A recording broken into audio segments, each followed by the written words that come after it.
A paz do Senhor, meus irmãos, vamos aqui para a nossa aula de número 116. Hoje vamos estudar sobre a Epístola de Paulo a Tito, que é uma das 3 epístolas pastorais. Então vamos aqui para o pano de fundo. Tito segue cronologicamente a 1 Timóteo.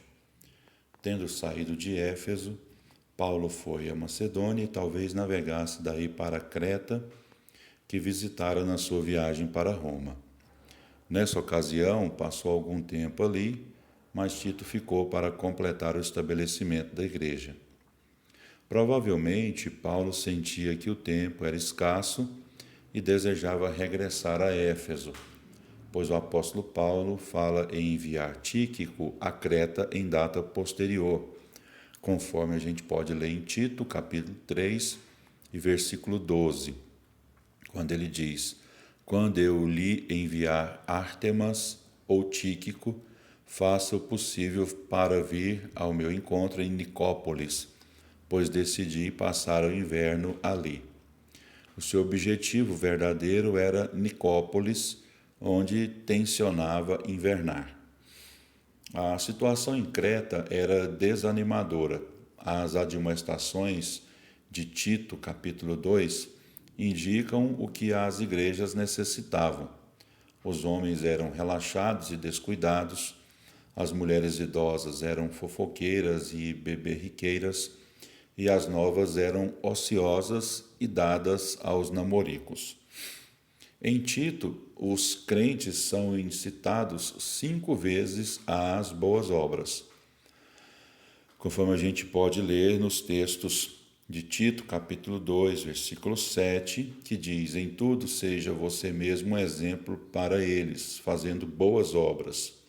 Tito, capítulo 2 e versículo 14, que diz: ele se entregou por nós a fim de nos remir de toda maldade e purificar para si mesmo um povo particularmente seu, dedicado à prática de boas obras.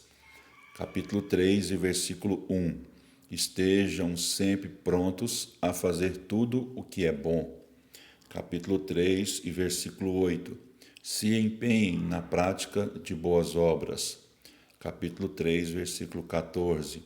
Aprendam a dedicar-se à prática de boas obras. As perturbações em Creta tinham sido causadas pelo relaxamento moral resultante das tendências naturais dos cretenses, conforme a gente pode ler em Tito, capítulo 1, versículo 12 e 13. Um dos seus próprios profetas chegou a dizer: cretenses, sempre mentirosos, feras malignas, glutões preguiçosos, acentuando-se por disputas acerca de fábulas e mandamentos judaicos, encorajados por um grupo judaizante, conforme a gente pode ler em Tito, capítulo 1, versículo 10, pois há muitos insubordinados que não passam de faladores e enganadores, especialmente os do grupo da circuncisão.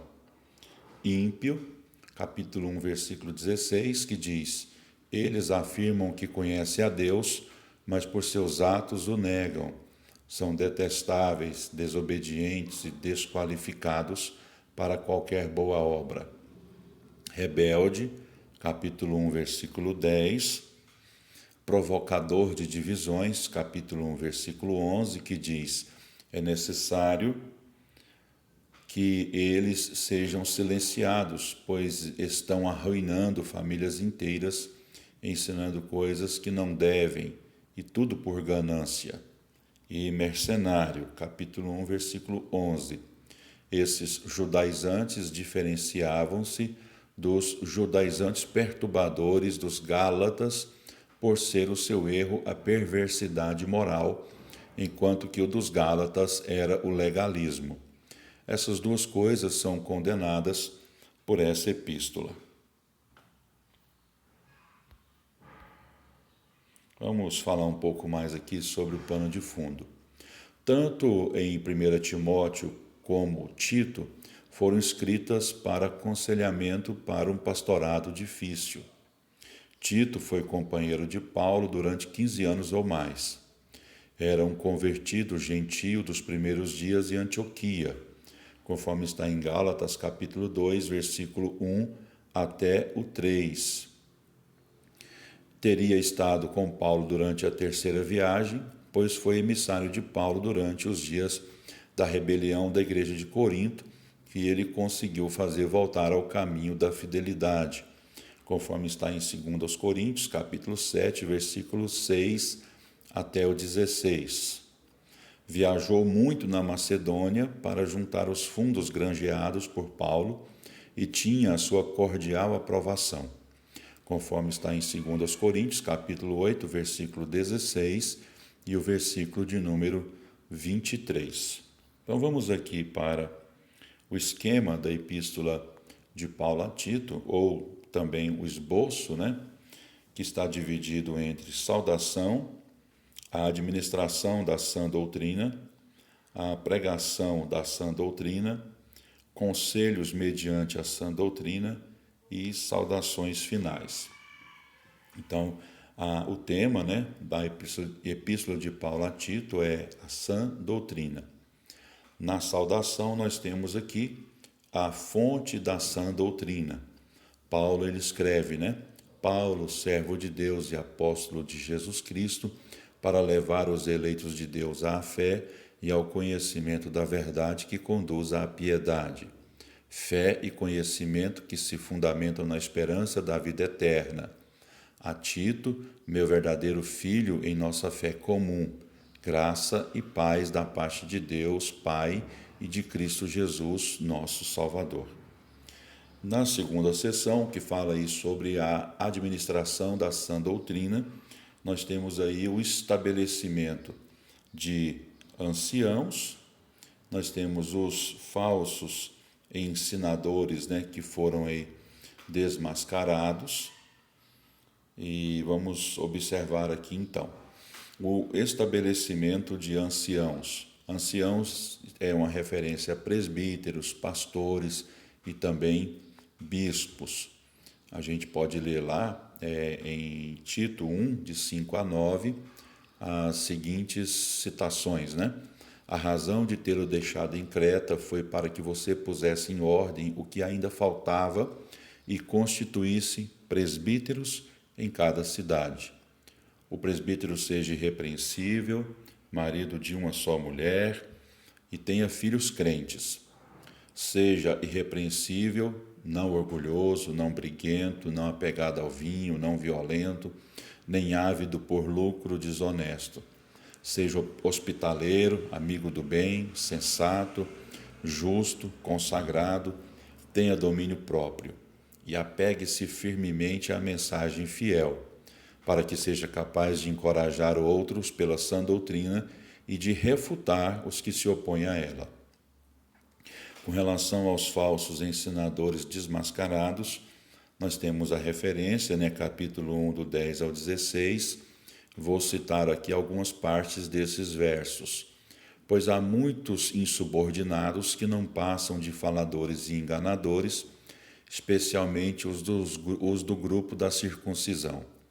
É necessário que eles sejam silenciados, pois estão arruinando famílias inteiras, ensinando coisas que não devem, e tudo por ganância. Eles afirmam que não conhecem a Deus, mas por seus atos o negam. São detestáveis, desobedientes e desqualificados para qualquer boa obra. Nós temos aqui na terceira sessão a pregação da sã doutrina. Temos aqui a aplicação aos homens de idade. O texto diz: os homens de idade devem ser moderados, dignos de respeito, sensatos e sadios na fé, no amor e na perseverança. Com relação às mulheres de idade, o texto diz: a serem reverentes na sua maneira de viver, a não serem caluniadoras nem escravizadas a muito vinho, mas a serem capazes de ensinar o que é bom. Às mulheres novas, o texto diz: a amarem seus maridos e seus filhos, a serem prudentes e puras, a estarem ocupadas em casa e a serem bondosas e sujeitas a seus maridos, a fim de que a palavra de Deus não seja difamada. Aos homens novos, o texto diz, a serem prudentes. E com relação a si mesmo, o texto diz, um exemplo para eles, fazendo boas obras, em seu ensino mostre integridade e seriedade, use linguagem sadia. E aos escravos, o texto diz, a se submeterem em tudo a seus senhores, a procurarem agradá-los, a não serem respondões e a não roubá-los, mas a mostrarem que são inteiramente dignos de confiança, para que assim tornem atraente em tudo o ensino de Deus, nosso Salvador. Com relação à definição da pregação da sã doutrina, o texto diz, porque a graça de Deus se manifestou salvadora a todos os homens. Ela nos ensina a renunciar à impiedade e às paixões mundanas e a viver de maneira sensata, justa e piedosa nesta era presente, enquanto aguardamos a bendita esperança, a gloriosa manifestação de nosso grande Deus e Salvador Jesus Cristo. Ele se entregou por nós a fim de nos remir de toda a maldade e purificar para si mesmo um povo particularmente seu, dedicado à prática de boas obras. É isso que você deve ensinar, exortando-os e repreendendo-os com toda a autoridade. Ninguém o despreze. Com relação aos conselhos mediante a sã doutrina, que vai do capítulo 3, versículo 1 até o 11. Eu vou ler aqui algumas porções desse texto.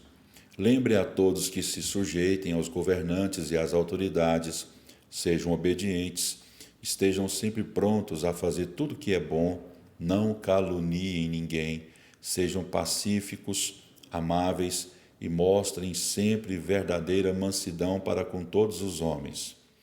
Os que creem em Deus se empenhem na prática de boas obras. Tais coisas são excelentes e úteis aos homens. Evite, porém, controvérsias tolas, genealogias, discussões e contendas a respeito da lei, porque essas coisas são inúteis e sem valor. Quanto àquele que provoca divisões, advirta-o uma primeira e uma segunda vez. Depois disso, rejeite-o. Você sabe que tal pessoa se perverteu e está em pecado, por si mesma está condenada. E nas saudações finais, eu vou ler aqui algumas porções aqui, ou melhor, vou ler todo o texto, Capítulo 3, versículo 12 até o 15. Quando eu lhe enviar Ártemas ou Tíquico, faça o possível para vir ao meu encontro em Nicópolis, pois decidi passar o inverno ali. Providencie tudo o que for necessário para a viagem de Zenas, o jurista, e de Apolo, de modo que não lhes falte nada. Quanto aos nossos, que aprendam a dedicar-se à prática de boas obras, a fim de que supram as necessidades diárias e não sejam improdutivos. Todos os que estão comigo enviam-lhe saudações. Saudações àqueles que nos amam na fé. A graça seja com todos vocês. Então terminou aqui a nossa aula, uma visão geral da Epístola de Paulo a Tito. Que Deus abençoe cada um de vocês.